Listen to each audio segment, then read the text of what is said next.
Comenzamos entonces con la última sesión de la cátedra con presupuesto y control presupuestario. Vamos a estar hablando en el día de hoy un poco de los mismos controles administrativos y presupuestarios que hemos venido a conversar. Vamos a hacer una reflexión inicial donde vamos a retomar el concepto de lo que es presupuesto.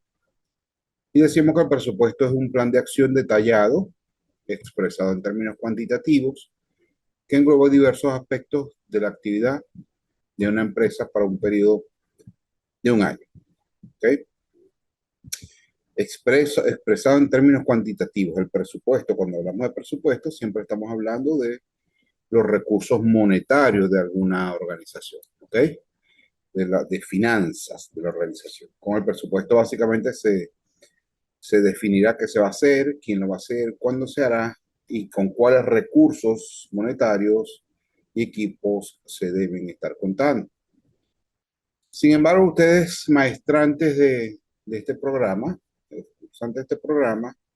entiendo que ya son veteranos en esta materia presupuestaria, por ser contadores. Por lo menos una de los participantes es contador, la otra persona no recuerdo cuál es su profesión. Y ya saben que cuando hablamos de presupuesto es un tema muy amplio, bastante abundante en información, donde ustedes vieron probablemente en sus cursos de pregrado 2, 3 o hasta 4 materias quizás relacionadas o directa o indirectamente con el presupuesto. Y no es la idea ni tampoco da el tiempo de ponernos a hablar aquí de cómo vamos a hacer un presupuesto. Precisamente se llama presupuesto y control presupuestario, porque vamos a enfocarnos más a los controles, a cómo puedo medir yo una gestión presupuestaria y por ende financiera dentro de una organización. Dicho eso, recordamos que hay distintos tipos de presupuesto: el presupuesto de venta, el de inventario, el de producción, el de materia prima, mano de obra directa, gastos generales de fábrica, el presupuesto de costos de venta, el presupuesto de administrativo, eh, los estados de proforma, ganancias y pérdidas, los presupuestos de inversiones, presupuesto de balance general, presupuesto efectivo, entre otros muchos. ¿Okay? Un saludo a la bandera, los distintos tipos de presupuestos y todo lo que de alguna u otra forma implica este estudio. Hablamos también y fue parte del primer ejercicio, de primera evaluación de presupuestos incrementales, por programas, base cero, presupuesto basado en actividades, entre otras cosas.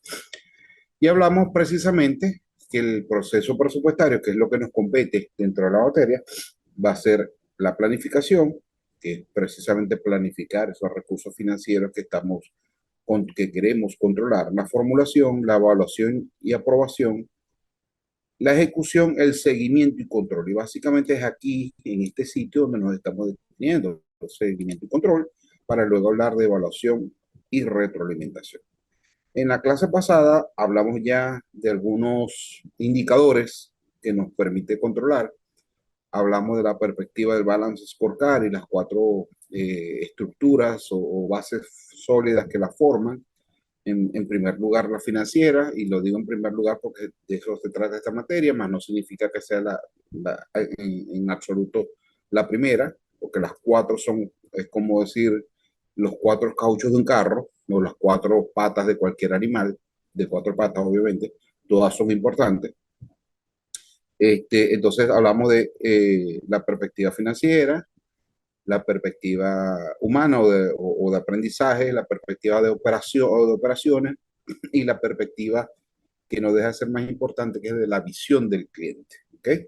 Entonces es interesante que esas 4 perspectivas vimos que podemos entonces tener un control al poderlas medir. Cuando las puedo medir, las puedo controlar y puedo gestionar un proceso gerencial como es lo que le compete en ustedes en esta formación que están teniendo. Entonces, hoy vamos a hablar un poco de esos índices predictivos, como yo lo llamo, índices históricos o descriptivos e índices predictivos también para controlar el presupuesto, controlar las finanzas, ¿no? Básicamente un control financiero más que presupuestario, a pesar de que el término de uno implica el otro, en este caso, ¿no? Entonces, uno de los primeros indicadores que vamos a estar hablando que son probablemente muy conocidos por ustedes y que no me voy a detener mucho en el mismo debido a que es de vasta experiencia y vasto conocimiento por ustedes los maestrantes, ya que es un tema muy conocido por ustedes, va a ser los presupuestos o los métodos descriptivos de control administrativo, que ustedes lo llaman los ratios o razones financieras. ¿Okay? Entonces, podemos hacer controles cuando podamos medir la solvencia de una empresa, y ahí está su respectivo índice que ya ustedes lo manejan, la liquidez de una empresa, ¿ok? A ver, vamos a seguir aquí, a ver si puedo abrir esto para trabajarlo mejor, ¿ok? Exacto. La liquidez inmediata o prueba del ácido, el capital de trabajo, que sencillamente podemos controlar cuánto tenemos menos cuánto debemos.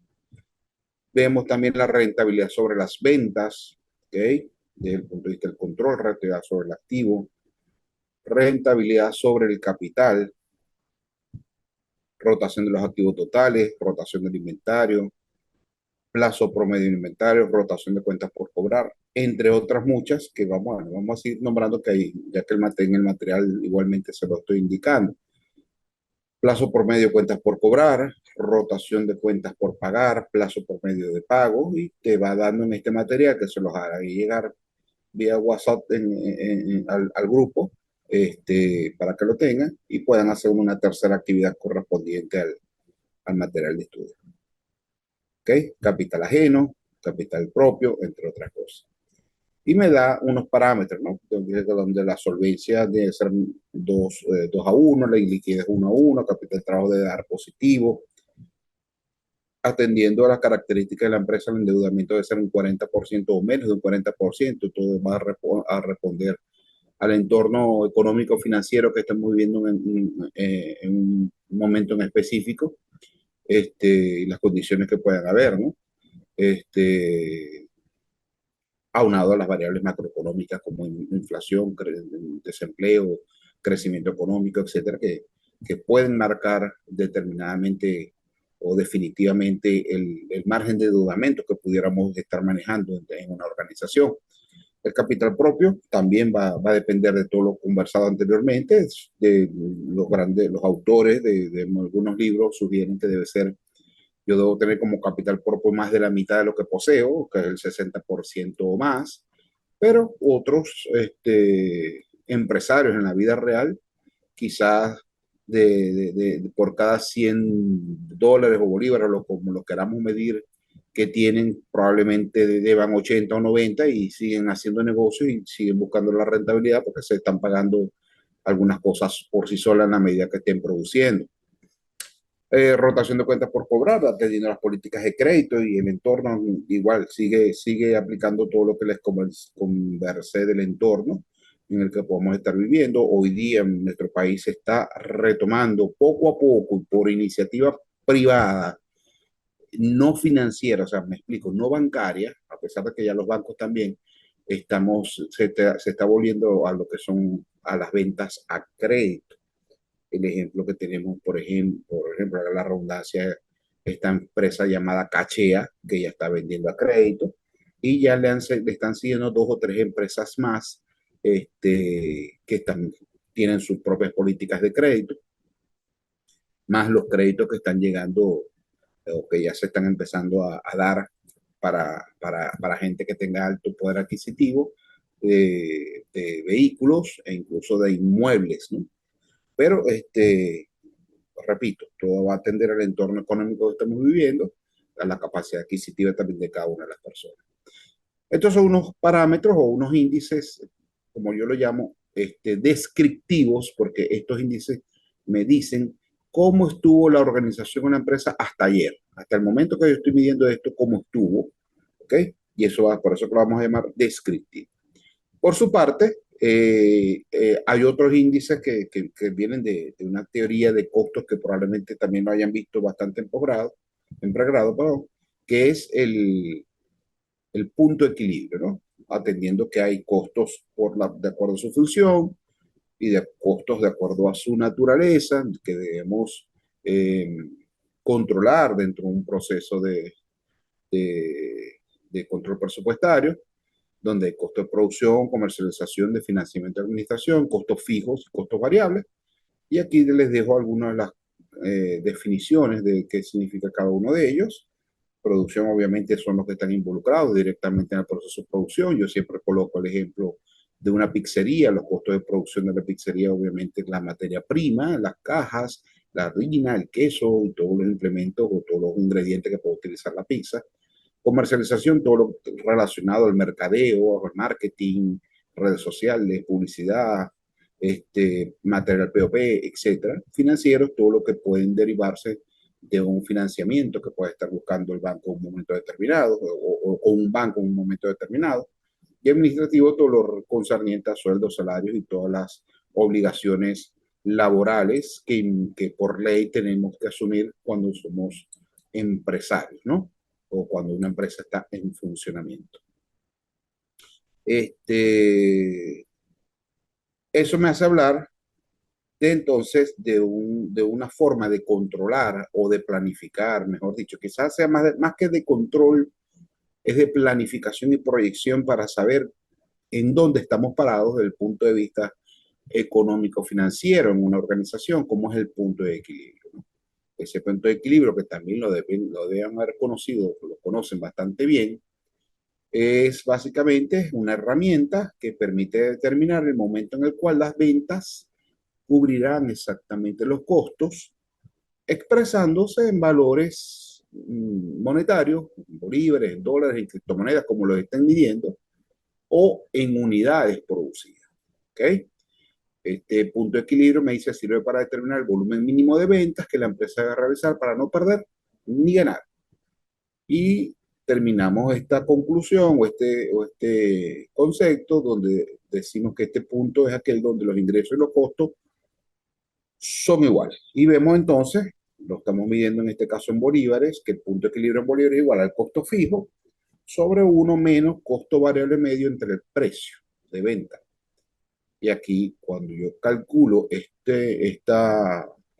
o cuando yo aplico esta fórmula, me va a dar precisamente cuántos bolívares necesito para cubrir los costos.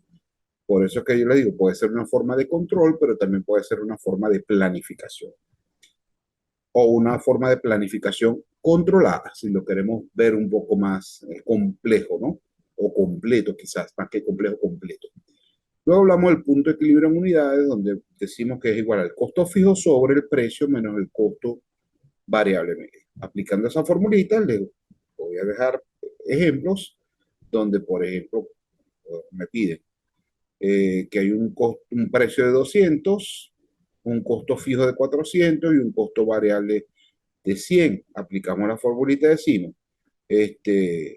el costo fijo que es 400 sobre, vamos a hacer esta que es más corta, el costo fijo que es 400, alternativa 1 sobre 200, que es el precio, menos, menos 100, que es el costo variable medio.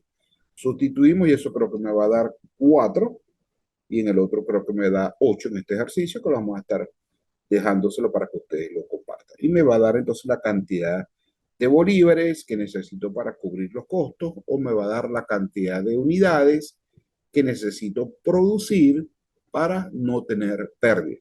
Si produzco menos de esa cantidad, probablemente voy a tener una pérdida. Si produzco más de esa cantidad, probablemente todo lo que produzca por encima de esa cantidad me va a dar ganancia. Entonces va a ser mi ganancia. Luego entramos a hablar a unos que son un poquito más complicados, pero no dejan de ser difíciles, o no dejan de ser, perdón, un poquito más complicados, pero no dejan de ser sencillos de entender. Más complicado quizás en la estructura financiera o la estructura matemática que podemos estar aplicando. Estos son algunos, hay muchos otros, donde hablamos de los métodos predictivos de control financiero, como puede ser el valor presente neto o valor actual neto, la tasa interna de retorno, el análisis sensibilidad, el periodo de recuperación de la inversión o también llamado el payback, entre otros. Hay muchos más, repito, voy a dejar solamente estos dos para efecto de esta sesión final de clase, ¿no? Para poder culminar la cátedra.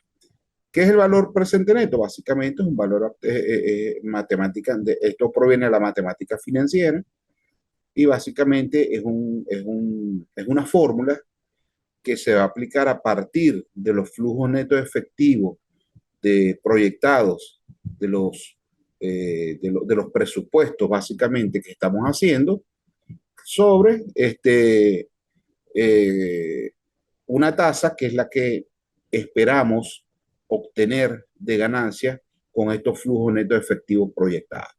Entonces decimos que menos P es la inversión inicial que se está haciendo para, para lograr esa idea. Supongamos una tienda que vamos a montar en un centro comercial, necesito aire acondicionado, necesito remodelación de local, etcétera. Todo eso va a ser la inversión inicial.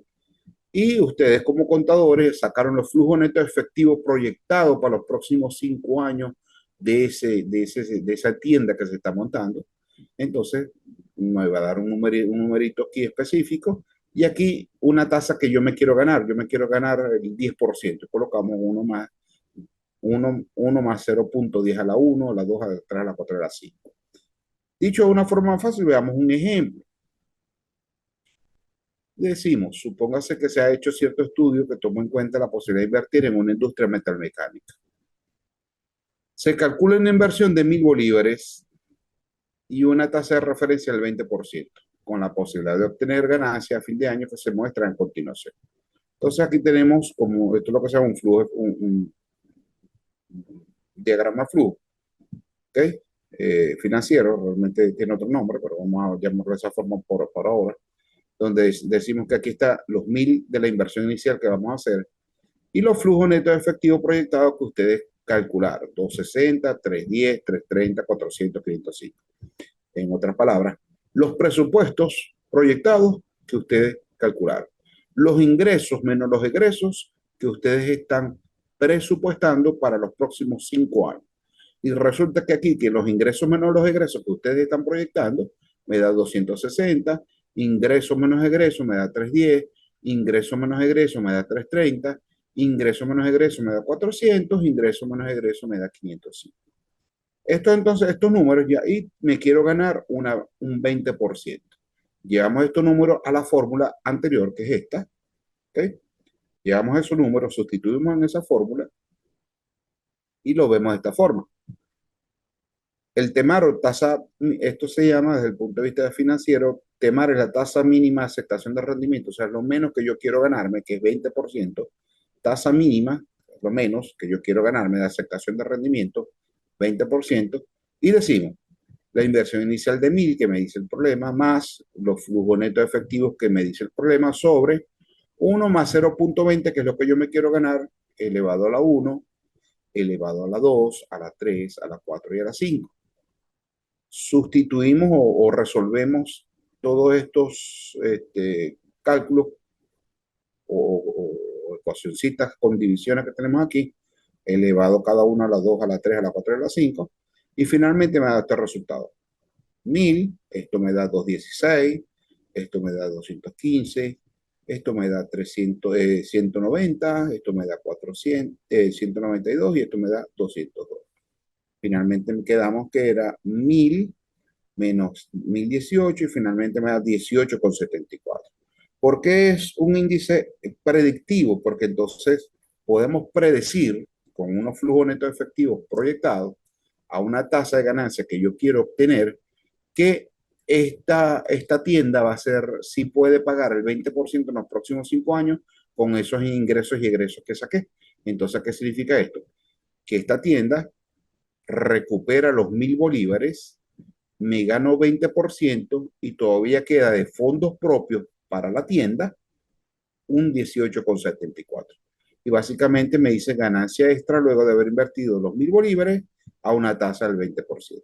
Fíjense que aquí hay una reglita que me salté, que es lo que le trato de decir, que me dice, si el valor presente neto es mayor a cero, se acepta el proyecto, la inversión. Si el valor presente neto es menor a cero, se rechaza la inversión. Y si esto es igual a cero, es el TIR, que es la tasa interna de retorno. Esa tasa interna de retorno es un poco más complicada de calcular de forma manual normalmente se usa con calculadoras financieras o se usa con hojas de Excel y básicamente esa tasa interna de retorno lo que me va a indicar es cuánto es lo máximo que con estos flujos netos efectivos me puedo ganar con este proyecto. Es algo así como el punto de equilibrio, ¿no? El punto de equilibrio nos dice cuánto es lo mínimo que puedo vender para no perder. La tasa interna de retorno básicamente es lo menos o lo máximo que te puedes ganar para que el proyecto sea rentable. Si esa tasa interna de retorno me da un 25% y yo me quiero ganar 30, probablemente entonces me vaya a dar precisamente un valor presente neto negativo, por lo tanto se tendría que rechazar el proyecto, ¿no? En esencia es un poco eso lo que quería decirles por ahora. Luego hablamos de el otro, fíjense que aquí están unos ejemplos donde si cambia la tasa, cómo cambia, fíjense que aquí ve, si yo cambio la tasa al 25% ya me da negativo, significa que el proyecto no puede dar 20, puede dar un poco más de 20, pero no da 25. ¿Por qué? Porque ya en 25 se hace negativo. ¿Okay? El otro índice predictivo que estaríamos viendo para finalizar esta charla del día de hoy es el payback o el periodo de recuperación de la inversión, que me va a decir en cuánto tiempo puedo recuperar la inversión. Por eso es que de alguna u otra forma es control administrativo, porque al saber yo de esto, yo puedo saber o controlar estas variables y controlar la inflación, controlar el tiempo, tener una visión integral de cuánto tiempo voy a necesitar para poder recuperar la inversión que estoy haciendo. Y se determina con esta fórmula. Me dice el payback o periodo de recuperación de la inversión es igual a la inversión inicial sobre el flujo neto efectivo. Esto me va a dar, por ejemplo, aquí la inversión inicial en el ejercicio anterior es 1000, ¿ok? Sobre el flujo neto efectivo, que es 260, decimos 1000 entre 260 y me da más o menos 4, ¿ok? Pero ese numerito que me va a dar aplicando esta fórmula, para mí, y para mí, desde mi punto de vista personal, como estudioso que he sido de esta materia, me da siempre un número que a veces tiende a ser falso desde el punto de vista del decimal, porque esto es una operación matemática y probablemente en algún momento me dé un decimal. Ese decimal tiende a confundir, porque de repente me da 3.2 y ustedes dicen que me da que es en 3 años, pero no es en 3 años, es en 3 años y punto 2 del cuarto, entonces es 4 años. El decimal ya implica que me salí de los 12 meses del año y me fui un poquito más al otro año. Entonces, si me da un 3.2, ya no, sé, no es 3.2, es 4. ¿No? Pero ¿cómo saber cuánto es el tiempo exacto sin ningún tipo de duda de cuándo es que voy a recuperar la inversión? Bueno, a mí me gusta más este. ¿Okay? Es el que yo llamo método de saldo para el cálculo del payback o periodo de recuperación de inversión y hago esta tablita donde coloco los años. En el año 0 coloco la inversión inicial en negativo y a partir del año 1 coloco los flujos que estoy pudiendo tener. Entonces, fíjense que aquí tengo una inversión inicial de 2000, pero en el año 1 mi flujo neto efectivo proyectado es de 500. 2000 negativo y 500 positivo me da 1500. En el año 2 tengo un flujo neto efectivo proyectado de 1000, 1500 negativo y 1000 positivo me da 500. En el año 3 tengo otro flujo neto efectivo proyectado de 1000 y este 500 pasa menos 500 más 1000 pasa 500. Entonces, esta tabla lo vemos más fácil, se recupera exactamente en el año en donde el saldo ya se vuelva positivo. Fíjense que aquí exactamente se da el saldo positivo en el año 3. Entonces, es una forma más fácil de calcular o de saber en cuánto tiempo puedo recuperar la inversión. ¿Okay?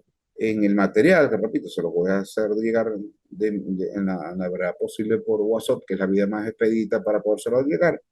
Les voy a colocar este ejercicio para que lo vean un poco mejor y de aquí les voy a indicar que se los voy a copiar en la hoja en el aula virtual como la última unidad para resolver ya quizás para la próxima semana, atendiendo a este retraso involuntario que hemos tenido por problemas del suministro eléctrico. Entonces, a partir de hoy, viernes, hasta el otro viernes, vamos a tener entonces el plazo suficiente para que me entreguen el último trabajo final, que es un trabajo bastante sencillo, práctico, atendiendo a los cálculos que vayan a hacer, pero que no deja de ser amigable desde el punto de vista de la profesión de ustedes de pregrado. Entonces, bueno, nos vemos entonces. Fue para mí, no nos vemos porque ya hoy terminamos, fue para mí un verdadero placer saludarlas, compartir con ustedes, así sea a la distancia, y hasta una forma de unilateral y monológica, si es que se puede decir ese término, porque siempre, con excepción de la primera clase que una de ustedes participó, las otras dos sesiones he estado solo. Y bueno, he hecho lo mejor posible para que darme a entender con en esta clase grabada que les estoy dejando. Entonces, bueno, que pasen una feliz tarde, espero cualquier duda, comentario, sugerencia que quieran hacerme, con gusto estaré pendiente y para aclarar las dudas a través de los canales regulares, bien sea el WhatsApp o bien sea el correo institucional de la universidad. Que pasen una feliz tarde, un feliz fin de semana, éxitos en su carrera profesional. Hasta luego.